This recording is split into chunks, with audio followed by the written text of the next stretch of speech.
Ladies and gentlemen, the goal in your life is not to figure out how to be comfortable in your mental prisons, but to realize that you have the keys to set yourself free.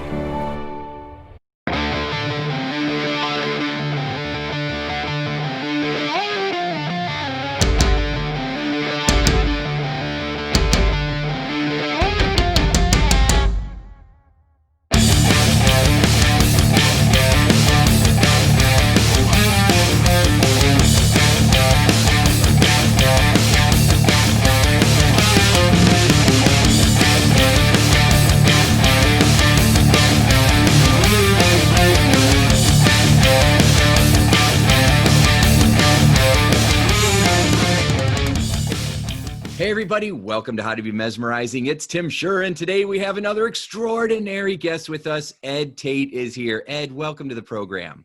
Thank you, Tim. I appreciate it. I appreciate you being here. So Ed Tate is the guy that won the American Idol of public speaking. He's a Toastmasters International world champion, and when this guy takes the stage, everybody is just drawn in and mesmerized, which is why I wanted to have you on the program. So Ed, what would you say is the secret to your success? Wow. Great question.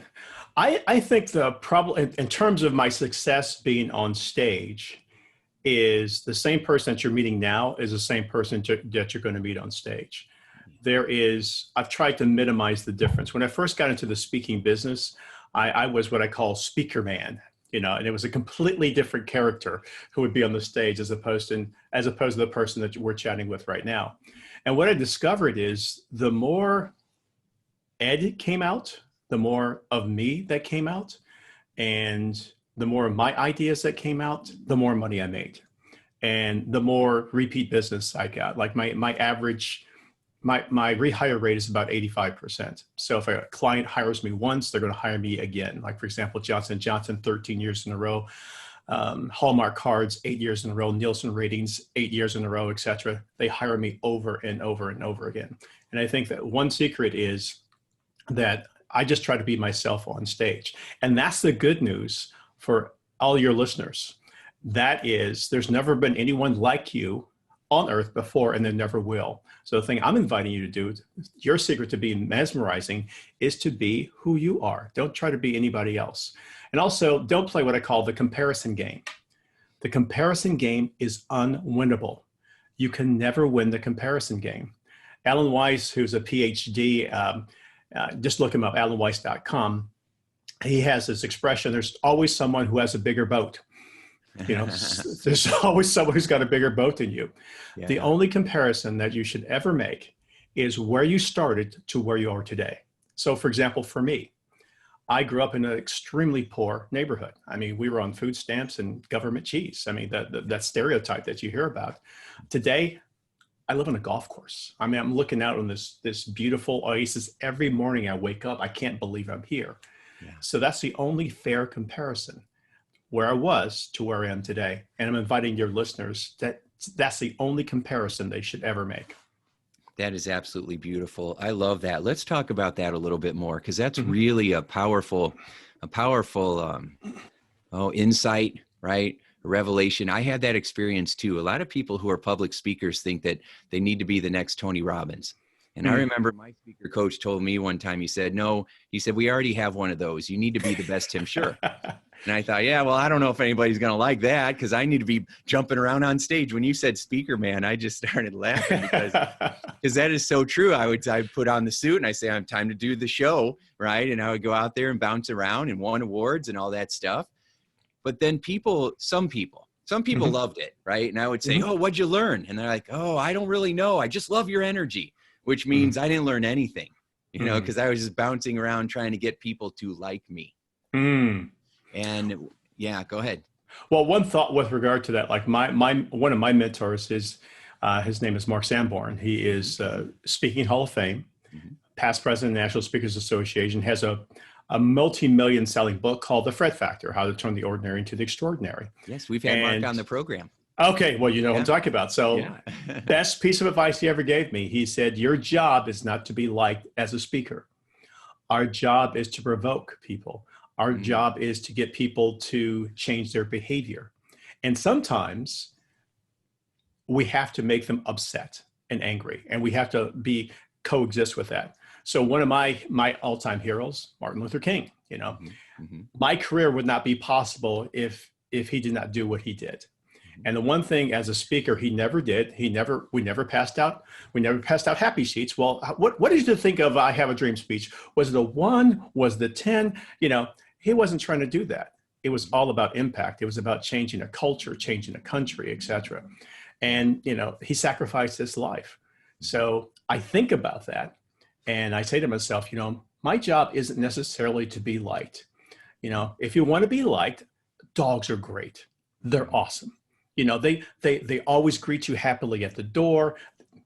They never look at you funny and saying like, hey, have you put on a few pounds? A dog would never do that. Cats will. Cats will do that. Okay. And I just lost the cat audience, right? You're drawing the line. I mean, like, hey, I've owned a cat and I know what I'm talking about. This is from experience. Okay. Yes. Yes. Oh, that's really brilliant. Yes, that is exactly right. You got to be yourself. You got to draw the line. You got to know who your audience is, who is your community. You can't reach everybody. And sometimes they say you got to take a stand or you won't stand for anything. Yep. And so that's sage advice. I really love that.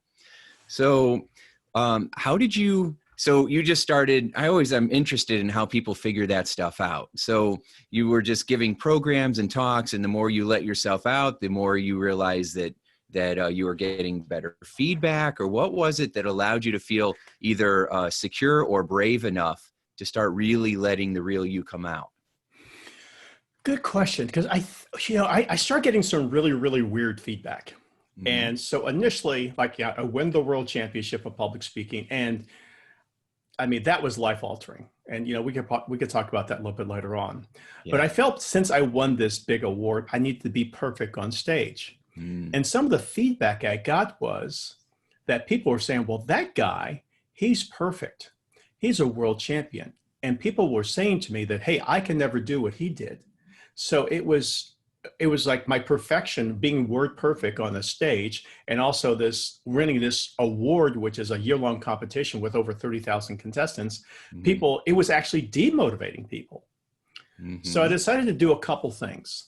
And that is, I typically, my opening story, no matter what the topic or the speech, is self-deprecating. Now, I'm going to make a very fine distinction. I will self-deprecate about things that I cannot do. So, for example, I have a funny story about me trying to fix my sprinkler system when I lived in Denver, Colorado. Mm-hmm. It worked out so bad, I literally blew up a part of my yard plus my neighbor's yard.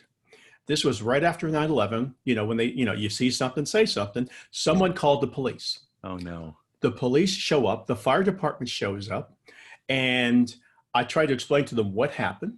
Uh-huh. And then a couple days later, the FBI shows up because, again, it was right after 9/11. If you see something, say something. Someone said, hey, a bomb went off, and I had to explain to the FBI, no, I was just trying to fix my sprinkler system. So I'll tell a story like that that's just went completely out of hand. It's absolutely hilarious. Yeah. And that's not my skill strength. But I will never, ever, ever make fun of my ability to speak. And here's the lesson for your audience. Never self-deprecate about your superpower, whatever that may be. If you're an accountant, never make fun of that skill. If you're a lawyer, never make fun of that skill. Never degrade what your superpower is because you don't want people to doubt you. Yeah. So, but that being said, I'll tell a self-deprecating story about something I'm not really, really good at. And all of a sudden the audience, they will say to themselves, because I'm always introduced as a world champion of public speaking. Well, you know what that does? Especially for guys. All right, we'll see. I'll be the judge of that. Exactly. Every single time. So when you walk in with that title, you always come up against that. So I come out with this story that they don't expect. They're expecting this guy to beat his own chest. I don't do that. And then all of a sudden people say, hey, this guy's, he's a regular guy. So psychologically, once I've gotten past that, now they're open to my message.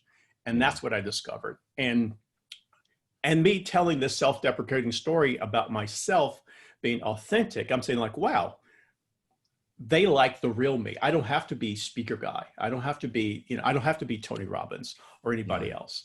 And the more comfortable I became, the feedback was more and more positive. And, so now, like, for example, like I told you this morning, I wrote 2 articles. Mm-hmm. I love writing now because I write in my own voice. Mm-hmm. I write, like the same things I would tell you right now, I'm going to put that down in print or, YouTube video, etc. So the more I write and the more I create, the more I'm actually finding my own voice. Oh, that's beautiful. I do the same thing. My wife hates it. What does she hate specifically? Yeah. She's like, why are you saying that? Why are you telling people that? Oh boy. Okay. I'm not going to touch that one. You're on your own. Yeah, I know. I'm learning. Marital advice, not my super. Okay, Tim, I do have one piece of marital advice. I'm open. Repeat after me. Yes. Yes, dear. Yes, dear. Okay, yes. That's it. Yes. Yes, dear. I'm sorry. I'll do better next time. You've got the same book. You've read the same book. Okay. Yes, good. And you look lovely today. Oh man. Okay. Absolutely. You know what, Ed? There's so much wisdom in everything that you're saying. It's just one brilliant insight after another, right? So when I was trying to figure out how to change that for myself, how to go from putting on the show to just being authentic, the advice I got was actually from a retired Boston police officer who used to brag about how he would, be real physical with people and intimidate people and stuff like that. So this was a very hardened gentleman. Well, I don't know if he was a gentleman, but he was a hardened guy, right? Mm-hmm. But he was at this counseling coaching conference that I was speaking at. And I was there, and he watched me one year, and everybody was making a fuss about it. I went back the second year, and I went back putting on a different program, right? Where I was authentically me. I wasn't jumping up and down. I wasn't getting the crowd all fired up. I was just talking to them, and being sincere. I made the switch from making it about me to making it about them, right? So I was very you-focused, others-focused. It was about the audience, not you liking me. And he came up afterwards and he said, what's going on with you? And I said, what do you mean? And he said, well, I don't get it. He says, everybody made a fuss about you last year and I wasn't buying it. I didn't trust you. He says, but this year I was like hanging on to every word you said. And I looked around and so was everybody else. What'd you do? And I was like, really? It was really a powerful feedback. And so it's so important what you're saying and the advice that you're giving, because it makes a world of difference. In social media, we think we have to be an influencer and we have to share all our private life and we have to do all these things and put ourselves out there. And you don't have to do that. And it makes a lot of people uncomfortable. And another thing that you said that was really good is that, I could just repeat back what you said for the whole show. I mean, there were so many good things that you said right away. Thank you. But you're welcome. So about taking care of yourself and just using your own voice and being who you really are, and don't get caught up in trying to impress people, right? You coming on and saying, I'm the championship of, winner of public speaking. And then people already in some ways want you to slip or fall because it doesn't inspire them to lift up. Often it makes people feel smaller. And so when you go on and they realize that you're an authentic guy who's connecting at their level, you're not trying to beat on your chest or say, look how cool I am. You're actually there to help and inspire them. That's why you get asked back repeatedly, which getting repeatedly asked back an 85% return rate, that in itself is extraordinary. So you've touched on the secret, and the secret isn't the story you just told. You shifted the focus from yourself to the audience. And that's my secret sauce is you focus. I focus on the audience. How can I make this better? So, for example, like a year ago, last January, I live outside of Las Vegas. And what my genius plan was when I moved here is just like, hey, this is the convention capital of the world. I'm going to get all types of speaking engagements. That did not work out. It's really, really weird here. Okay. That one didn't work out. Honey, cancel my ticket to Vegas. No, it seems like if you live here, you would think that you would get more speaking engagements. It makes sense. It's and that plan has not worked out. And that's been a challenge for a lot of us. But I did get a local speaking engagement. I was so excited about it. Yeah. But again, my philosophy is make it about them. Yeah. So as you probably do, you probably interview people, just before your speech and things of that nature, as I do as well. But I always liked, this was a sales organization, very much like the police officer you talked about, grizzled veterans. Yes. Sales audiences, especially if they're grizzled veterans, this could be one of the toughest audiences because they've heard it all, they got the t-shirt, etc. Yeah. So one technique that I use for what I call the hardened grizzled audiences is I'll interview, give me the toughest person or the toughest people, and also give me also some of your best people. Well, in this particular case, the top 2 salespeople were also those grizzled veterans. So I interviewed both of them. Found out one of them, his wife had actually worked for the same company and she had just recently passed away from cancer. So one of the technique is, if I know I've got a really, really tough audience, what I will do is I'll take photos of those particular individuals and I'll begin my presentation this way. I'll say, hey, before we begin here, there's a couple of people I need to acknowledge in the audience because by working with them, they helped me customize this program. And I'll put their pictures up there and I'll say, hey, let's give these people a hand. Wow. And that immediately gives me buy-in for the audience because now it's their program. It's not Ed's program. And I'll make sure that I will quote them and I will share their pearls of wisdom verbatim, etc. And if necessary, I'll actually point them out to the audience, give them a microphone and give them some stage time. Okay. But in this particular case, and I knew what I was going to do, but the reaction even surprised me. Yeah. So anyway, so it was like the number 1 salesman that says, hey, I want to thank you. The number 2 salesman, thank you. The number 2 salesman, his wife had died. So I just put up a picture of her. And I said, you guys are probably familiar with this individual. Didn't say a word. Standing ovation, 5 minutes. And it wasn't for me. It wasn't for me. Yeah, I get it. They were applauding her. You get that, right? I do. That's powerful. People were crying. I hadn't in my wildest imagination imagined that reaction. That's incredible. But from that point on, I was one of them, and again, I just wanted to show her picture just to show care.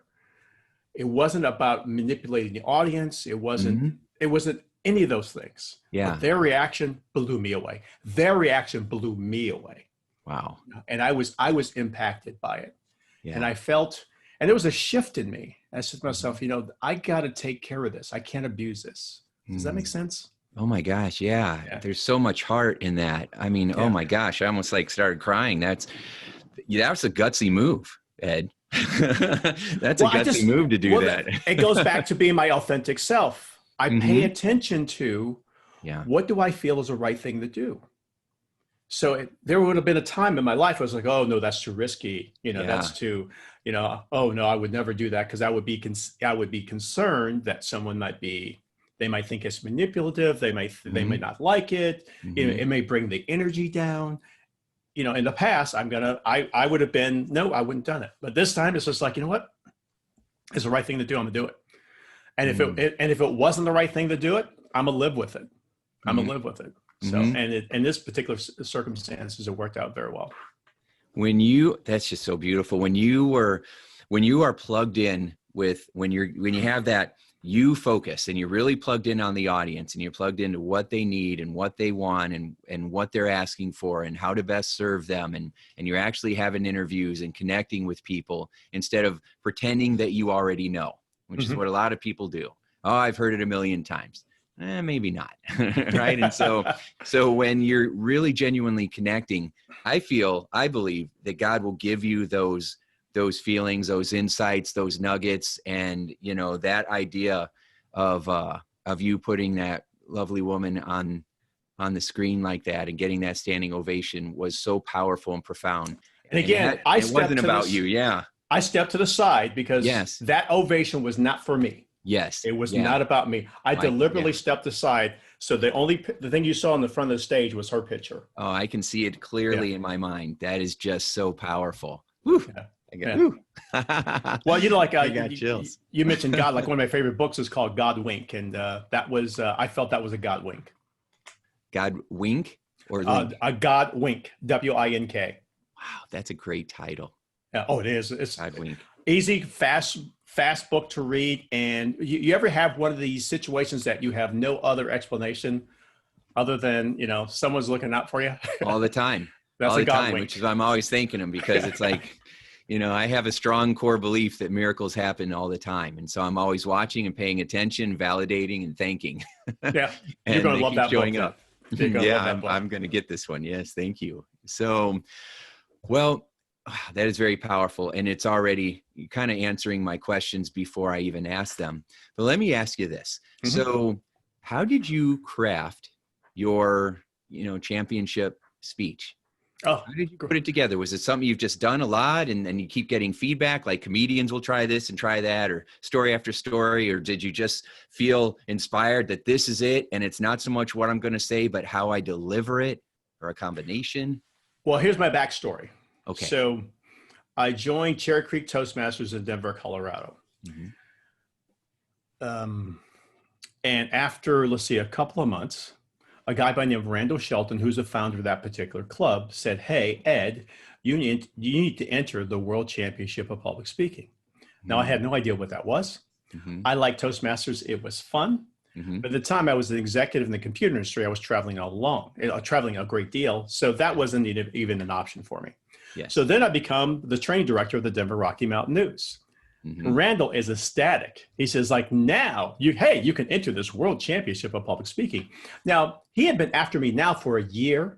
It had gotten really, really awkward. It had gotten to the point where I was literally reconsidering my membership at the club, because he was like stalking you to do it. He was. It was just like, and I was seriously thinking about quitting.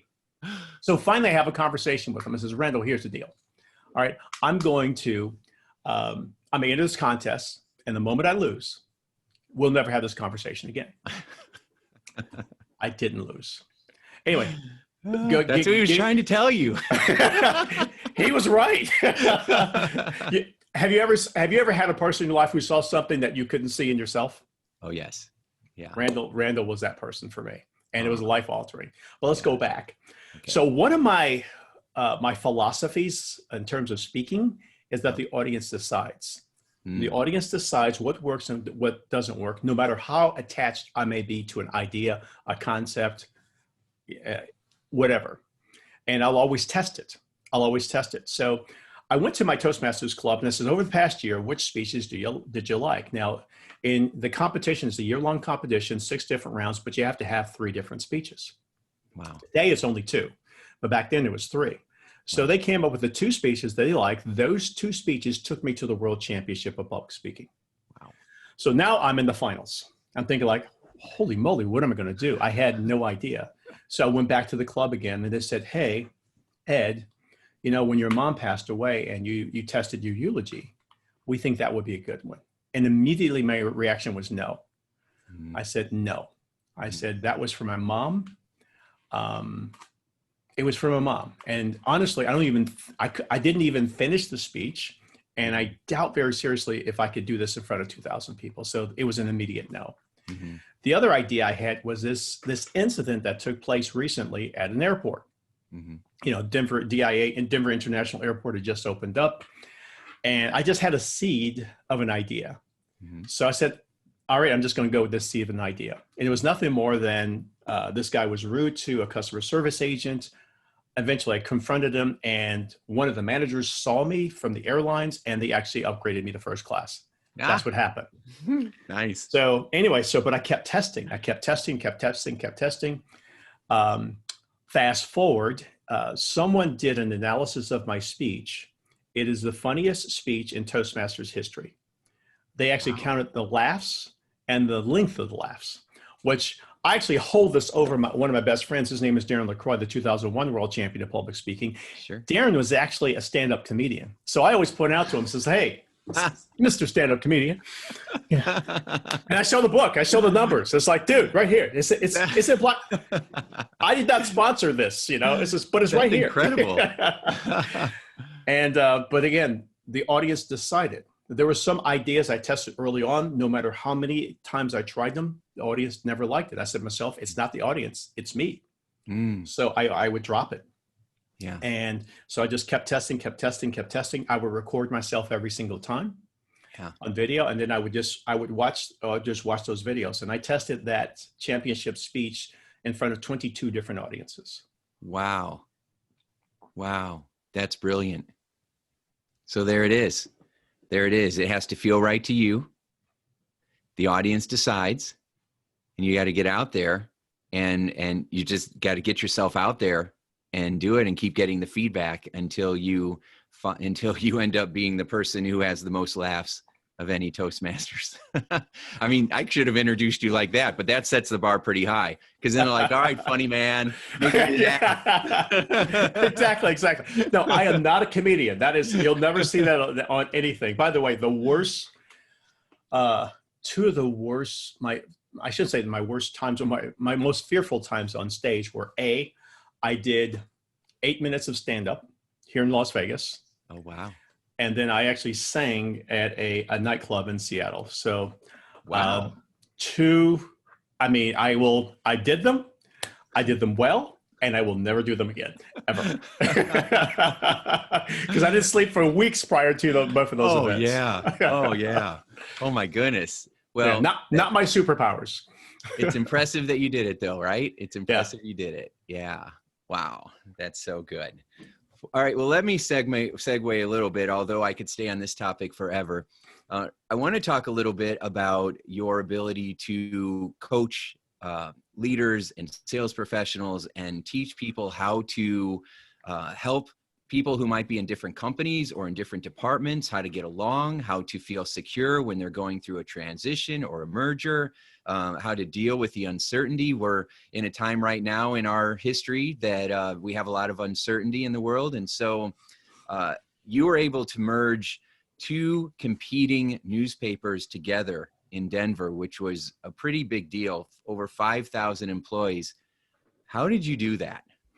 Well, first of all, I was a part of a team. Mm-hmm. It wasn't just me by myself. Mm-hmm. And, it was, wow, you talk about extreme circumstances. First of all, the Rocky Mountain News and Denver Post had been trying to put each other out of business for well over 100 years. Wow. So you talk about a rivalry. It was this crazy. Yeah. So a couple of things that we did.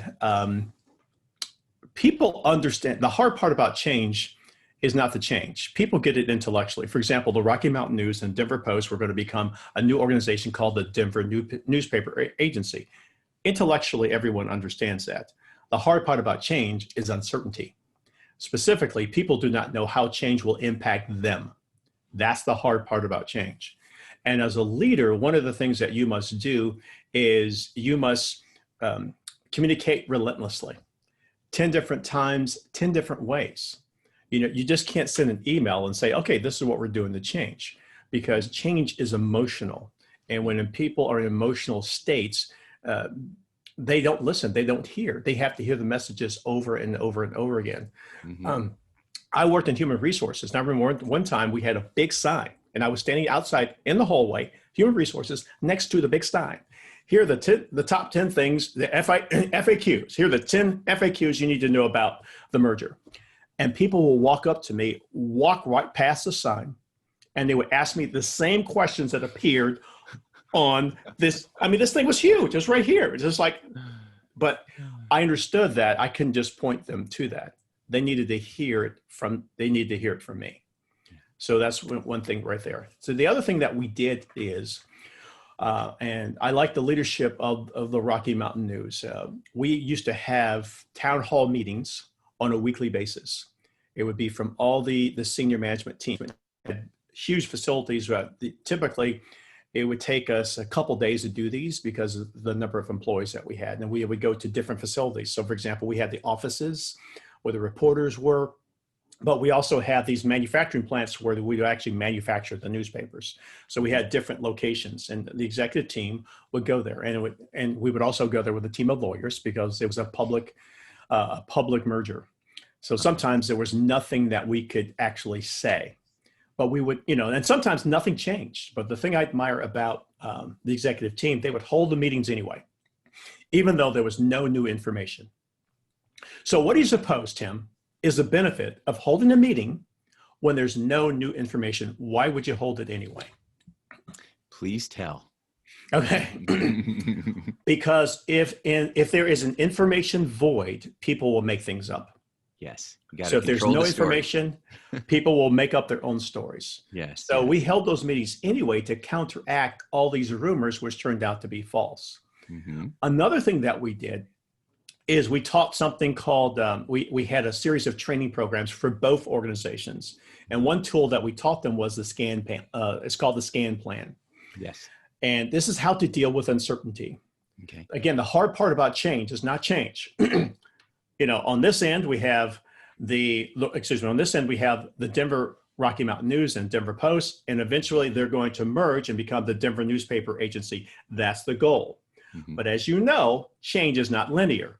It's not a straight line to go from here to there.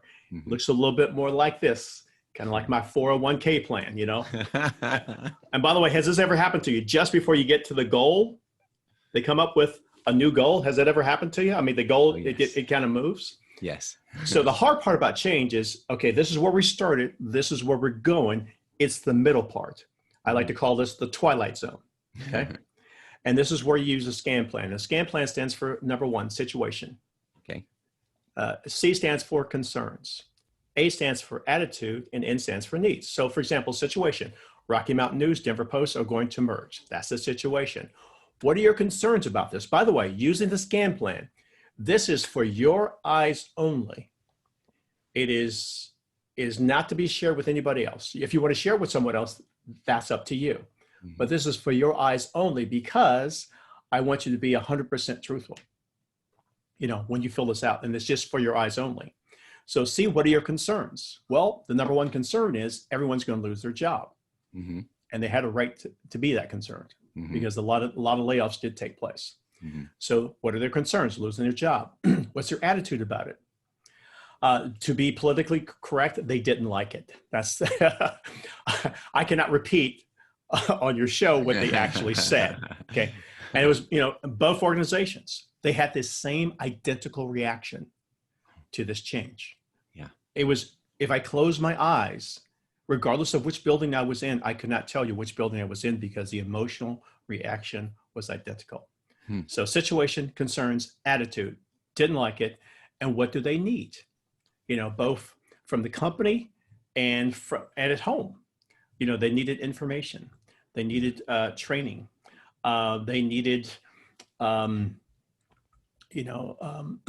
needed support, both at work and at home, because what affects you at work also is going to affect you at home.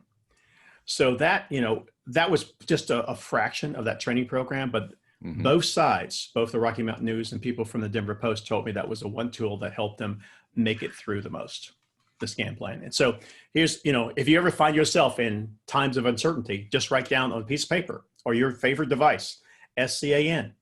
What's the situation? What are my concerns?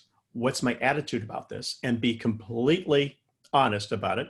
If you're angry as heck, write that down. Okay, just write it down. And then what do you need to make it through this situation? And that is cathartic, because here's the psychology behind it, mm-hmm. is getting the emotions outside of you. Because it's holding on to negative emotions over time that actually reduce our lifespan. I like that image. Get the emotions out of you. So when you're writing it down or you're sharing it, you're not just letting it fester and stew inside of you, you're expressing it, whether you're writing it down or you're sharing it with others, because undoubtedly there's going to be other people that said, what'd you write down? Right. And so being able to talk, being able to see it afterwards, being able to know what to do with it now. Okay, now you have this emotion. Now you have these concerns. What is the information that you need to help you feel more secure as we go through this transition? Right. Mm-hmm. So now we start to adjust and move towards solutions instead of getting stuck in the problem or what we're unhappy about, making that adjustment. And you can't do that until you are able to get clear or articulate how you're really feeling mm-hmm. in the moment, right? And be able to express it. So I love the idea of having that outside of you. That's really good.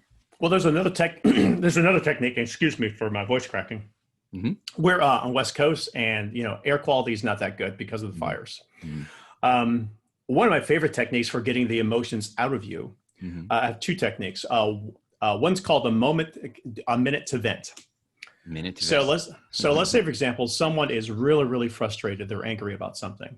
Yes. So what you do as a friend, you say, do you need a minute to vent? And here are the directions is the person can vent. They can say whatever they do for the next 60 seconds. However, they must vent for a full 60 seconds. Now, Fun. if you're venting about something, usually it's about 10 to 15 seconds.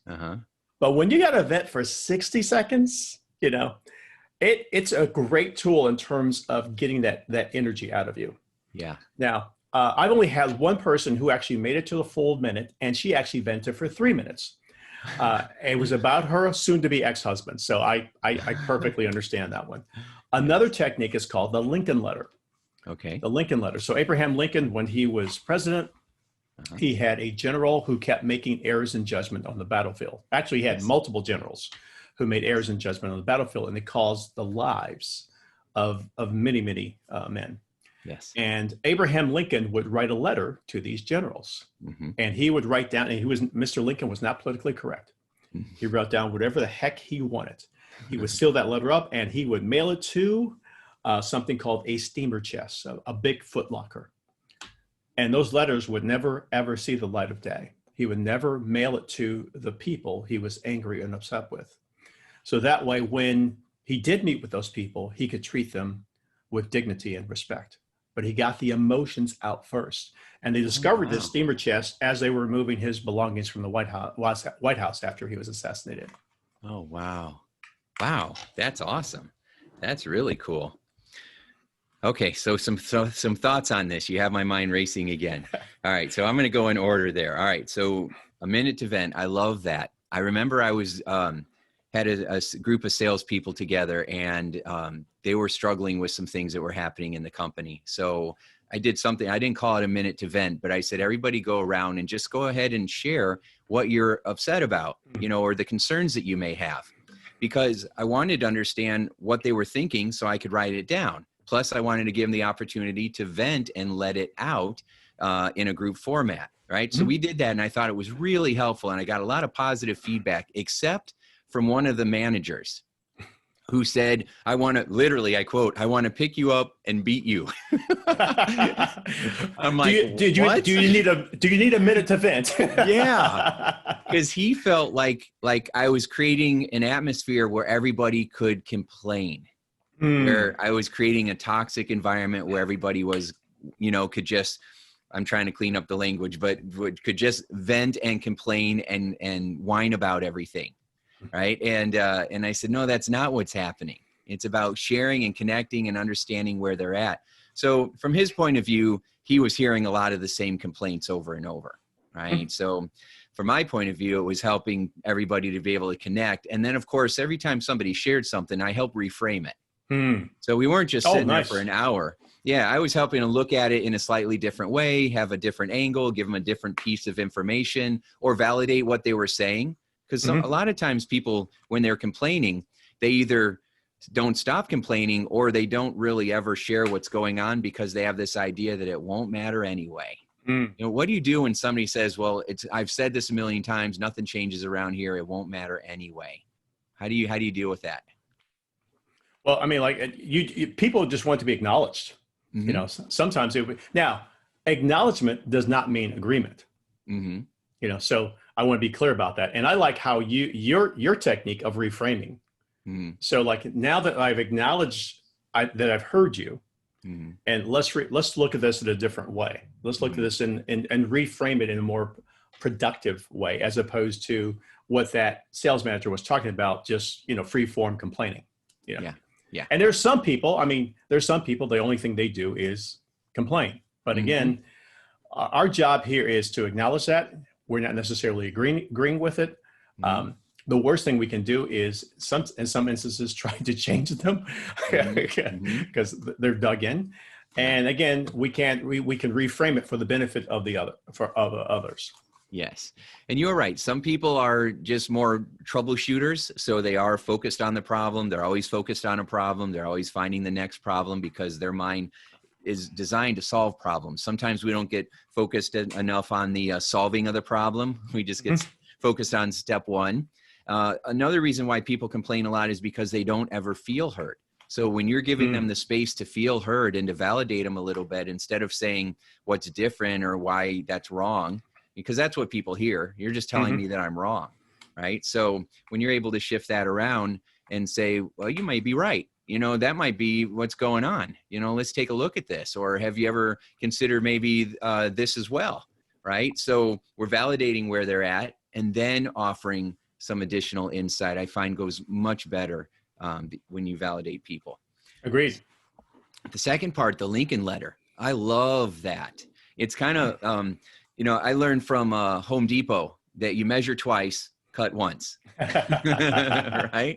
So in my emails, even if I'm in a situation where I'm feeling frustrated or someone else is upset, you know, and I compose an email, I always pause before I send it and reread it. Right. So, because I don't want to have to be making up for something that I said. So I love the idea of getting it out, maybe sending it. I've done that to help people. You know, my expertise for many decades was helping people with post-traumatic stress. Oh, wow. So, yeah, people have been through the worst of the worst, and I help them take the tiny pieces of their heart, put them back together, and show them how powerful they really are. And so I would have them write these letters and release the anger and stuff that way. I never thought about doing it from a leadership point of view. And I think that is very clever. By the way, there's an extended version of the Lincoln letter. It is called, it's called the Sedona method.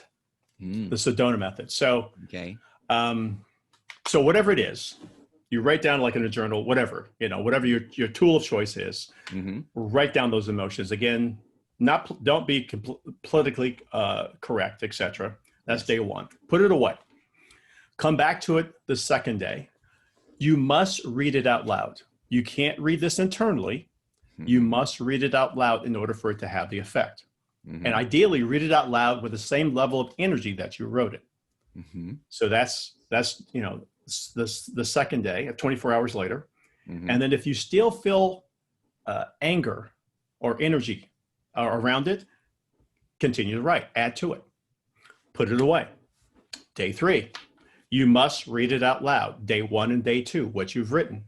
If you still feel a charge, you know, you add to it.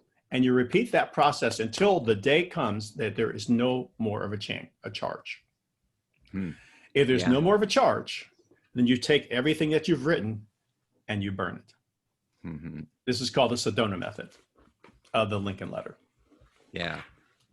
And the thought process is by burning it, there's this metaphysical way of just kind of letting it go, if you will. Yeah, absolutely. Yeah, I like that idea. And for some, you might be adding to that letter for quite a long time. Yeah. And just, you know, if there's a lot of emotion, a lot of fuel to it, you're writing it down, reading it out loud.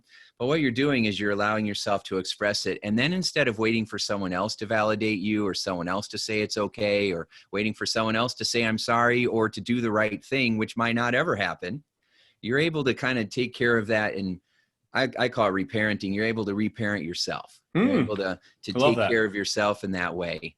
And so it's an awesome process. That's very, very good. All right. So let me ask you just a couple more questions here. Sure. I could ask you questions all day long, Ed. I love all the great advice that you're sharing with us. So you've traveled around, you've lectured in every state in this beautiful country. So what was one of the coolest adventures you've ever had? Okay, that's easy. Coolest adventure is speaking to South Africa, because that's where I met my wife. Oh, wow. Okay. All right. So it was kind of like a last minute deal. I was already in Europe speaking in London. And to this day, I still don't know how someone got a hold of my cell phone number, but I just finished up my London speaking engagement. I was just going to hang out for like about a week or so. And they said, we understand that you're on this side of the pond. I'm thinking like, okay, who is this? And it was a Toastmasters conference. And they said, hey, one of our speakers couldn't make it. if we paid for your airfare, could you make it down here? I said, of course, because like, I'm thinking like, Africa, another continent. I could put that on my, That's right. That's right. So, and I'd never been to South Africa. So, and they were going to take me on a tour, and I got man, beautiful country, really a lot of cool things. Wow. And so I go down there, and I meet this woman, and she looks like she's about 18 years old, and she walks up to me, very nice, stunning. I mean, just drop dead gorgeous, just stunning. I'm thinking, and I could barely like get words out. She is so beautiful. You're the speaker. Oh, yeah. I mean, like, I needed a cloth or something because I felt like I was slobbering, And anyway, so I just looked at her. So it's like, and I just kind of avoided her, And she tried to talk to me like 3 or 4 different times, and I just kind of avoid her because I'm thinking like, well, she's 18, this is not appropriate, And so I go back to USA, and I didn't speak to her at all, other than hi, how you doing, and that was about it. Yeah. So she contacts me once I get back to USA, and the first question she asks is like, excuse me, are you gay? I'm saying like, no. Well, what would make you ask that? She says, well, usually men don't ignore me. What's your problem? And I says, like, you're 18 years old. They're like, in my country, 15 to get you 30. I'm in a foreign country. I may never see daylight again. So like, I am not going to be that guy, And she says, look at my LinkedIn profile. She says, I have more degrees than you do. And she hangs up. And I says, what just happened to me? So I look up her LinkedIn profile. As it turns out, she's significantly older than I thought. And I'm thinking like, okay, this is appropriate, Yeah. And so through the miracle of apps, like WhatsApp and Viber and some other things, we talk for about 4 months, twice a day, every day, for the next 4 months. She comes out to visit. We have a great time. Yeah. Then at the end of the year, she's a microbiologist, ironically enough, an infectious disease microbiologist. Oh, wow. Which I've got my own CDC at home. And anyway, so she was leaving her lab, and I said, well, let's see where this is going. So she decides to come out to USA, and on the 9th of September, we just celebrated our 5th wedding anniversary. Yay. Yeah, so that's my greatest adventure. And we also have an 18-month-old baby. So. Oh my goodness. Yes. That's wonderful. Yeah. What's your baby's name?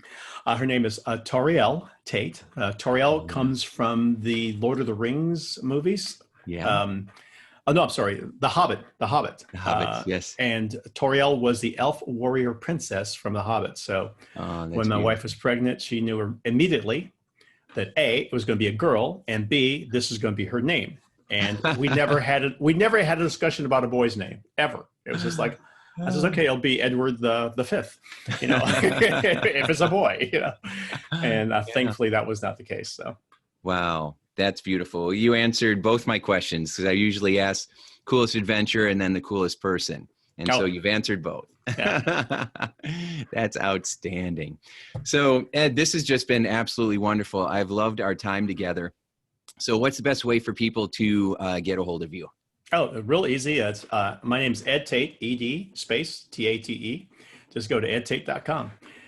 If I've got plenty of resources, I coach people. So if you want to be coached by me, or if you want to hire me for keynotes, I do that as well. And I also do consulting work with organizations that want to win high stakes presentations. Yes, absolutely. Those high stakes presentations. Let me ask you one more question on that, since I have you. Sure. So when you are in a high stakes situation, is there one tip that you find that works really better maybe than the rest? When it really matters most, you should do this. Well, how earlier we talked about making it about them. Yeah. That's the number one tip I would do. Make it about them. So I'm consulting this architectural firm in Taiwan. Mm. You've got millennials who are pitching to baby boomers. So you got a generational issue. Yeah. You also have another issue in terms of these millennials. They talk technical, they talk insider language, they talk jargon. Mm-hmm. and you're dealing with decision makers who are not architects, et cetera. Mm-hmm. So this firm was losing 3 out of 4 deals, and a small deal would be worth $180,000, and on a high end, it was like 3.2 million. And we're talking interior design, inside of a building, not actual buildings themselves. Mm-hmm. So the one thing that we made it about them. We asked more questions as opposed to just asking these architectural design questions. Mm-hmm. We asked them, why do you want to do this? What's in it for you? What is going to be, what's going to be the impact on the organization? But more specifically, how do you win? How do you, Mr. CEO or Madam CEO, win? What's this going to do for you? Because what I want to be, for every business win, there's always a personal win. So the one tip I would tell these young people is like, find out what their personal win is. How do they win? What's in it for them? Is it appealing to their ego? Is it a reputation? What exactly is it? And if you find their personal win, there's a high probability you're going to actually have a business win as well. That's very good. Yeah. That's wonderful. So last question for you. I know I keep saying that, but I'm having so much fun. So if you could travel back to when you were maybe 10 years old, okay, what advice, based on all the experiences you've had, all the wisdom you've collected, and now you're a dad, what advice would you go back and tell 10-year-old Ed? Oh, wow. Well, 10-year-old Ed suffered from stuttering. So I'm a stutterer. How ironic, right? Well, here's what happened is, and there's no cure for stuttering. And I have a mild case. I don't have a severe case. However, as a child, when we would, like my dad was in the military, we went to different neighborhoods and communities. Within 2 days, the kids would make fun of me because they said, oh, he's a stutterer, stammerer, et cetera. Mm-hmm. The advice I would give everyone is, and what I would do is we were moving to a new neighborhood. I was sick and tired of being sick and tired. I was determined that this was not going to happen in the new neighborhood. Yes. So I would read out loud every morning before school, every day after school for an hour. Wow. I went to the local playground, and kids used to like to play basketball. And I says, hey, what are the names of your favorite basketball players? And I actually did live play-by-play outdoors at the playground with these kids playing basketball because I wanted to practice speaking. I wanted to practice articulating. Yeah. So fast forward from there, I went to a high school that actually had a television studio. So I was a news anchor there for 4 years. Fast forward to college, I was the #1 DJ at a regular radio station. I did that for 4 years, not a college run station, an actual radio station. Wow. So all these things helped me win the World Championship of Public, looking back on it, hindsight, win the World Championship of Public Speaking. So here's the advice I have. If a person like me can win the World Championship of Public Speaking, a stutterer, a stammerer, what can you do without that handicap? The vast majority of handicaps that we have are mental. They're not real. They're perceived. Yeah. And Alan Weiss says this all the time. No one's shooting at us. No one's, there's no one with, no one's actually shooting at us with regard to that goal or that desire that you have. Maybe there's someone you want to take out for a date. They're not going to shoot at you. They're going to say yes or no. And that's basically going to be it. Maybe you want a promotion, and you ask your boss, well, it's yes or no, but they're not going to shoot at you. Yeah. If you ask your circumstances and they say yes, your circumstances improve. And if they say no, nothing's changed. So that's the lesson I have. You have nothing to lose by asking. Yeah. One of my cousins used to say, always ask. Don't you say no before they say no. Never tap out. Never take yourself out of the game. There you go. There you go. Sometimes you just got to be brave for 15 seconds. That is absolutely incredible. Ladies and gentlemen, the mesmerizing Ed Tate. Ed, this has been fantastic. Thank you so much for all the wonderful wisdom and for being on the program today. Thank you, Tim. Thank you for having me. I appreciate it. Yeah. All right, everybody. Holy cow. That was amazing. So make sure that you go back with a pen and paper and you take some notes, because Ed dropped some serious wisdom on you. There are so many great nuggets in there, and I recommend that you go back and you share this with your team and you take notes and you put some activities together using the SCAN method or incorporating the minute to vent or the Lincoln letter. I mean, there's so many golden nuggets in here. Make sure you check out edtate.com. We'll have all the links to his website in the show notes, and take what you've learned, like always, apply it in your life and make it mesmerizing. Thanks so much, everybody. We'll talk to you next time. Hey, it's Tim. Are you ready to be inspired by the world's greatest motivational speakers? Witness history as the legends of business and personal growth share with you their best strategies for how to be profitable in our new economy. Go to legendsummit.com. That's legendsummit.com. I'll see you there.